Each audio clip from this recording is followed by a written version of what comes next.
শ্রী গুরু জয়। উপস্থিত হয়ে গেছি আপনাদের সামনে একটি অনবদ্য লীলা কাহিনী নিয়ে।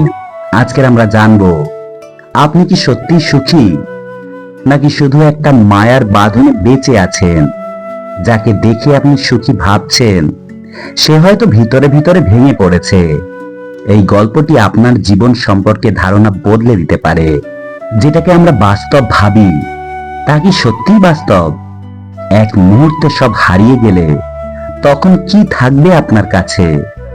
সংসার সুখের জায়গা, নাকি এক অদৃশ্য ফাঁদ? এই গল্প শোনার পর আপনি সুখ শব্দটাকে নতুন ভাবে দেখবেন। সংসার মায়ার জাল, যতই ছুটবেন ততই জড়িয়ে পড়বেন। যা আজ আপনার, কাল তা নাও থাকতে পারে। আসক্তি দুঃখের মূল কারণ। আমরা যা ধরে রাখতে চাই তাই একদিন হারিয়ে যায়।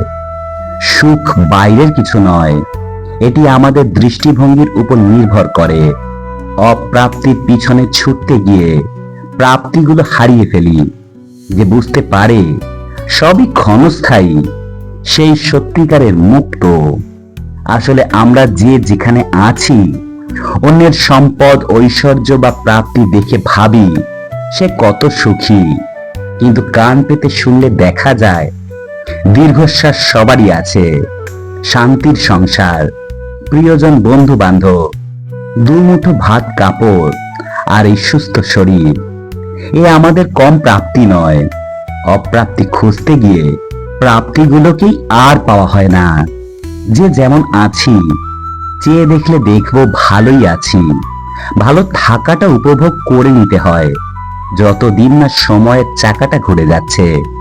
যারা এই ধরনের অজানা লীলা কাহিনী এবং অজানা তথ্য জানতে ইচ্ছুক, এবং যারা এখনো পর্যন্ত শ্রী গুরু চরণেষু এই চ্যানেলটিকে সাবস্ক্রাইব করেননি, আপনারা অবশ্যই সাবস্ক্রাইব করবেন এবং একটা লাইক করে দেবেন। লাইক করলে অনেক উৎসাহ পাই। সঙ্গে যারা যারা এই ধরনের অজানা তথ্য কাহিনী নিয়ে সমৃদ্ধ হবেন, তাদের মধ্যে কিন্তু শেয়ার করে ছড়িয়ে দিতে ভুলবেন না। শুরু করছি আজকের নিবেদন। একবার ভগবান নারায়ণ দেবর্ষি নারদকে ডেকে বললেন, নারদ, এই সংসার মায়ার জাল, এটি খুবই কঠিন, শক্ত সুতোয় গাঁথা। এই জালে যে জড়িয়ে পড়ে সে আর বের হতে পারে না। নির্বোধ কীট পতঙ্গ যেমন মাকড়সার জালে আটকে পড়ে ছোটার জন্য লড়াই করে, কিন্তু তাতে আরো গভীরভাবে জড়িয়ে পড়ে, অবশেষে ছটফট করতে করতে মারা যায়। ঠিক একইভাবে মানুষ এই কঠিন সংসার মায়ার জালে আটকে পড়েছে, আর ছটফট করতে করতে মারা পড়ছে। সংসার মায়ায় আকৃষ্ট হয়ে তারা মুক্তির পথটাই ভুলে গেছে। তখন দেবর্ষি নারদ বলেন, নারায়ণ নারায়ণ, হে প্রভু, এই মায়ার জাল যতই কঠিন সুতোয় গাঁথা হোক না কেন, আমাকে কখনোই আটকে রাখতে পারবে না। তখন ভগবান নারায়ণ বললেন, নারদ, তুমি তাহলে এই মায়ার জাল সম্পর্কে কিছুই জানো না। এই বিষয় তোমাকে পরে বলবো। চলো, খাবার রান্না হয়ে গেছে, প্রথমে স্নান করে আসি। দেবর্ষি নারদ বললেন, নারায়ণ নারায়ণ, ঠিক আছে প্রভু, যেমন আপনার ইচ্ছে। চলুন, আপনার সঙ্গেই এগিয়ে চলি। নারদ তখন আগে আগে চলেছেন, ভগবান নারায়ণ তার পিছে পিছে যাচ্ছেন। হঠাৎ ভগবান নারায়ণ দেবর্ষি নারদকে ডেকে বললেন, নারদ, তুমি আস্তে আস্তে সামনের দিকে আগাও, আমি আসছি। নারদ ধীরে ধীরে জঙ্গলের পথ ধরে এগিয়ে চলেছেন। যেতে যেতে হঠাৎ সে দেখতে পায় জঙ্গলের মধ্যে খুব সুন্দর একটি সোনার রাজপ্রাসাদ। নারদ ভাবেন, কে আছেন এই রাজপ্রাসাদে? ভাবতে ভাবতে প্রাসাদের ভিতর গমন করলেন। নারদ দেখতে পেলেন এত বড় রাজপ্রাসাদে কেউ নেই, আছে শুধু এক সুন্দরী রাজকুমারী। নারদ রাজকুমারীকে কিছু জিজ্ঞাসা করতে যাবেন, ঠিক তখনই রাজকুমারী বলে উঠলেন, হে প্রভু, কে আপনি? কিভাবে আপনি এই রাজপ্রাসাদে এলেন? আপনাকে না আমার খুব ভালো লেগেছে, তাই আমি আপনাকে বিবাহ করতে চাই। আপনি যদি আমাকে বিবাহ না করেন, তাহলে কিন্তু আমি আত্মহত্যা করব, এই বলে দিলাম।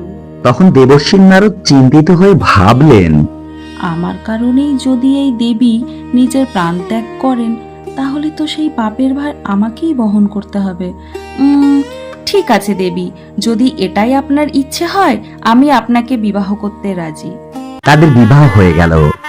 নারদ সংসার মায়ার জালে আটকে পড়ল। সে সব কিছু ভুলে গেল।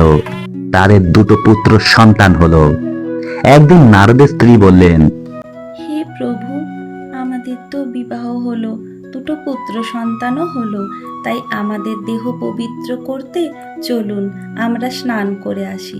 তখন দেবর্ষী নারদ বললেন, দেবী, তুমি ঠিকই বলেছ, চলো তবে যাওয়া যাক। তারা নদীতে স্নান করতে গেলেন।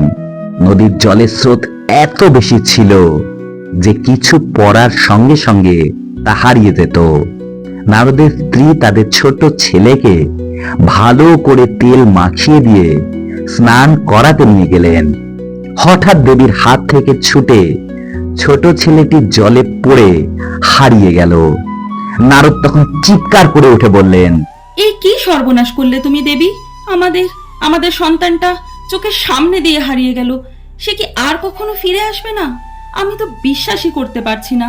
তুমি এতটা অসাবধান হলে কিভাবে? একটা ছোট কাজ দিলাম, সেটাও ঠিক মতো করতে পারলে না তুমি। না, এবার আর ঝুঁকি নয়, সরে দাঁড়াও তুমি। বড় ছেলেটাকে এবার আমি স্নান করাবো। এরপরে নারদের হাত থেকে একইভাবে বড় ছেলেটিও নদীর জলে পড়ে হারিয়ে গেল। তখন নারদের স্ত্রী বললেন, যখন আমাদের দুটো পুত্রই আর রইল না, তখন আমিও আর বেঁচে থাকতে চাই না। এই বলে দেবী জলে ঝাঁপ দিয়ে দিলেন। নারদ ভাবছেন তখন, সব শেষ হয়ে গেল, আমার সব শেষ। আমার স্ত্রী পুত্র কেউই আর রইল না। এই শূন্য জীবন নিয়ে আমি কি করব? বেঁচে থাকার আর কোনো কারণই রইল না। তাই তাই আমিও আমার জীবন শেষ করে দেব। এই ভেবে যখন জলে ঝাঁপ দিতে যাবেন, তখন পিছন থেকে ভগবান নারায়ণ ডেকে বলছেন, নারদ, তোমার কি এখনো স্নান করা হয়নি? বাড়িতে যে খাবার ঠান্ডা হয়ে যাবে, তাড়াতাড়ি চলো। নারদ তখন চমকে উঠলেন আর মনে মনে ভাবলেন, তাহলে কি যা কিছু ঘটলো সবই ছিল কেবল মায়ার খেলা? প্রভু ভগবান নারায়ণ আগে আগে আর নারদ পিছনে পিছনে ভাবতে ভাবতে যাচ্ছেন। বাড়ি ফিরে খাবার খেতে বসে নারদ ভাবছেন আর দেখলেন সেই খাবার এখনো গরম রয়েছে। এটা কি সত্যি ঘটলো, নাকি সবটাই ছিল এক ভয়ঙ্কর দুঃস্বপ্ন? প্রভু ভগবান নারায়ণ জিজ্ঞাসা করলেন, নারদ, কি ভাবছো? যেটা তুমি ভাবছো সেটা সত্যিই ছিল। ওটাই যে তোমার উত্তর। ওটাই যে কঠিন সুতোয় বাঁধা সংসার মায়ার বন্ধন। তাই যা আছে সেটাকেই ভালোবাসুন, কারণ সবকিছুই একদিন বদলে যাবে। জীবন খুব ছোট। মায়ার পিছনে না ছুটে সত্যটাকে চিনুন। যখন সব হারিয়ে যাবে, তখন বুঝবেন সবই ছিল মায়া। আর আপনি এখন যা নিয়ে চিন্তা করছেন, কিছুদিন পর সেটাই গুরুত্বহীন হয়ে যাবে। ভালো থাকাটা খুঁজে নিতে হয়, বাইরে নয়, নিজের ভিতরে। আর যা আছে সেটাই আপনার সবচেয়ে বড় সম্পদ। মায়া থেকে মুক্তি পেতে হলে আগে বুঝতে হবে সবই মায়া। আপনি কি মনে করেন, আমরা সত্যিই কি সুখী? আপনার জীবনে কোনটা মায়া বলে মনে হয়? যদি সব হারিয়ে যায়, আপনি কি শান্ত থাকতে পারবেন? অবশ্যই কমেন্ট করতে কিন্তু ভুলবেন না। যারা যারা এই ধরনের অজানা কাহিনী জেনে সমৃদ্ধ হবেন, তাদের মধ্যেও কিন্তু শেয়ার করে ছড়িয়ে দিতে ভুলবেন না। ততক্ষণ সকলে অনেক ভালো থাকবেন, সুস্থ থাকবেন। দেখা হচ্ছে পরের দিন। শ্রী গুরু জয়। হরে কৃষ্ণ। রাধে রাধে। ওম নমঃ শিবায়। নমস্কার সবাইকে।